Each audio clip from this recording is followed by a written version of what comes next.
नमस्कार, जय हिंद, वंदे मातरम। एक बार फिर से आपका बहुत बहुत स्वागत है। आपको बता दें कि महाराष्ट्र के अंदर 2024 के अंदर विधानसभा चुनाव है और विधानसभा चुनाव के बाद में लोकसभा चुनाव भी है देश के अंदर।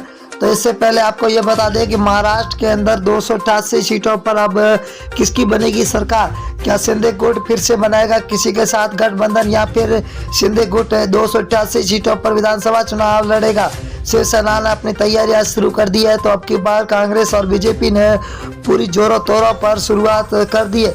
तो अब ये सवाल खड़ा हो गया है कि अब की बार महाराष्ट्र के अंदर 288 सीटों पर कौन मारेगा बाजी और किसकी बनेगी सरकार। अगर देखा जाए तो सी वोटर टीम नाउन और फलोदी सट्टा बाजार ने चुनाव से पहले महाराष्ट्र के चुनावी गणित का सबसे बड़ा सर्वे जारी कर दिया है। 288 सीटों का सबसे बड़ा सर्वे जारी किया है कि अब की बार महाराष्ट्र में किसकी बनती नजर आ रही है सरकार। ये फैसला आज हो चुका है। परंतु आप हमारे यूट्यूब चैनल पर नए हो तो लाल बटन दबाकर सब्सक्राइब जरूर करना और बेल आइकन दबाना ना भूलना। का सबसे बड़ा सर्वे, अगर हम पहले जिले की बात करें तो नंदुरबार जिला, जहाँ कुल 4 सीट है, जहाँ बीजेपी और शिंदे गुट को 1 सीट और एनसीपी को 1 सीट, शिवसेना को 1, कांग्रेस को 1, तो अन्य के खाते में 0 सीट जाती हुई दिखाई दे रही है। अगला जिला है अहमदनगर जिला, जहाँ कुल 12 सीटें, बहुत ही बड़ा जिला है, 12 सीटें।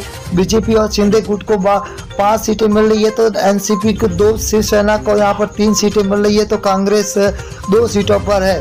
अगर बात करें हम बहुत ही बड़ी घोषणा की तो यहाँ पर है सांगली जिला।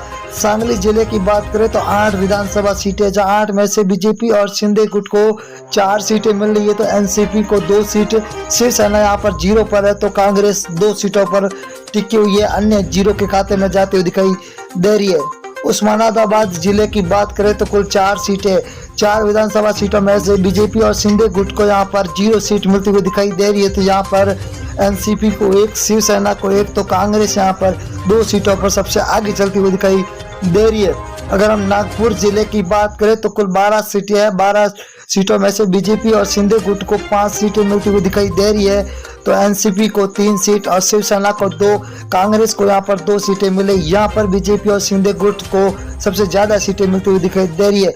वर्धा जिले की बात करें तो कुल 4 विधानसभा सीट है, जहाँ बीजेपी और शिंदे गुट को सिर्फ 1 सीट हाथ में लगती हुई दिखाई दे रही है, तो एनसीपी को 1, शिवसेना के खाते में 1 सीट जा रही है, वही कांग्रेस के खाते में भी 1 सीट जाती हुई दिखाई दे रही है। अगर हम मुंबई जिला की बात करें तो मुंबई के अंदर 26 विधानसभा सीट है, ये सबसे बड़ा जिला है, यहाँ पर सबसे ज्यादा सीट है 26 है, जहाँ बीजेपी और शिंदे गुट को 11 सीट मिल रही है, तो एनसीपी को 5, शिवसेना को 7, यहाँ पर कांग्रेस को 3 सीटों पर ही टिकना पड़ रहा है। अगर हम बात करें वाशिम जिला है का, जहाँ पर 3 विधानसभा सीट है, 3 में से बीजेपी और शिंदे गुट को 1 सीट, वही एनसीपी को 1, शिवसेना के खाते में 1 सीट जा रही है, तो कांग्रेस यहाँ पर 0 पर टिकी हुई है।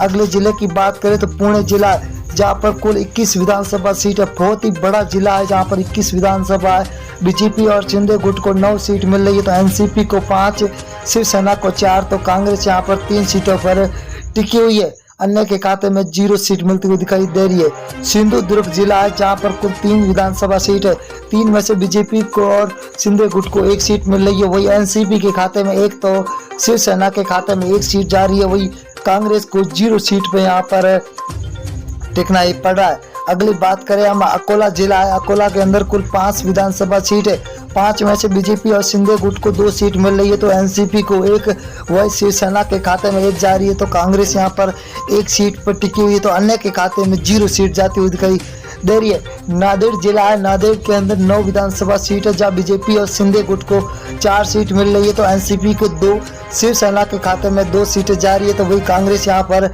1 सीट पर टिकी हुई है। बहुत ही बड़ा महा ओपिनियन पोल है अब की बार महाराष्ट्र का। रायगढ़ जिला है, कुल 7 सीट है, 7 में से बीजेपी और शिंदे गुट को 3 सीट मिल रही है, तो वही एनसीपी को 2, शिवसेना के खाते में 1 सीट मिल रही है, तो यहाँ पर कांग्रेस को 1 सीट मिलती हुई दिखाई दे रही है।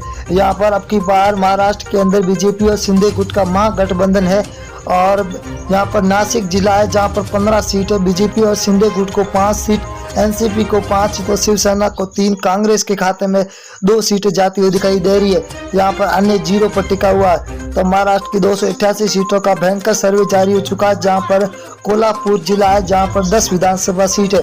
बीजेपी महागठबंधन में 4 सीटें, वही शिव महागठबंधन के अंदर 5, तो अन्य के खाते में 0 सीट जाती हुई दिखाई दे रही है। अगले जिले की बात करें तो रत्नागिरी जिला है जहां पर कुल 5 विधानसभा सीट है। 5 में से बीजेपी महागठबंधन को 2, वही शिव महागठबंधन को 3 सीटें मिली हुई दिखाई दे रही है। तो अन्य के खाते में यहाँ पर 0 सीट जाती हुई दिखाई दे रही है। अगली हम बात करें अमरावती जिले की, तो यहाँ पर कुल 8 सीटें है जहाँ बीजेपी महागठबंधन को 3 और शिव महागठबंधन को 5, अन्य के खाते में 0 सीट जाती हुई दिखाई दे रही है। अगले जिले की ओर रुख करेंगे तो दोस्तों बहुत ही बड़ा जिला है जहां पर कुल ठाणे है। ठाणे के अंदर 18 विधानसभा सीट है। 18 में से बीजेपी महागठबंधन को 9, तो शिव का महागठबंधन को 9 सीटें मिल रही है।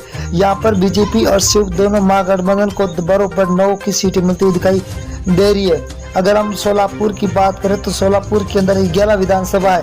11 के अंदर बीजेपी महागठबंधन को 6, तो शिव महागठबंधन के अंदर 5 सीट मिल रही है। तो अन्य के खाते में यहाँ पर 0 सीट जाती हुई दिखाई दे रही है। बहुत ही बड़ा सर्वे जारी हो चुका है। सतारा जिले की बात करें तो सतारा के अंदर विधानसभा सीटें 8 है। 8 में से बीजेपी महागठबंधन को 2 सीट मिल रही है, तो शिव महागठबंधन को 6 सीटों पर टिका हुआ है। तो अन्य के खाते में यहाँ पर 0 सीट जाती हुई दिखाई दे रही है। अगले जिले की बात करें तो सांगली जिला है जहाँ पर कुल 8 सीट है। 8 में से बीजेपी को 4 सीट, तो शिव महागठबंधन को 3, यहाँ पर अन्य के खाते में 1 सीट जाती हुई दिखाई दे रही है। 288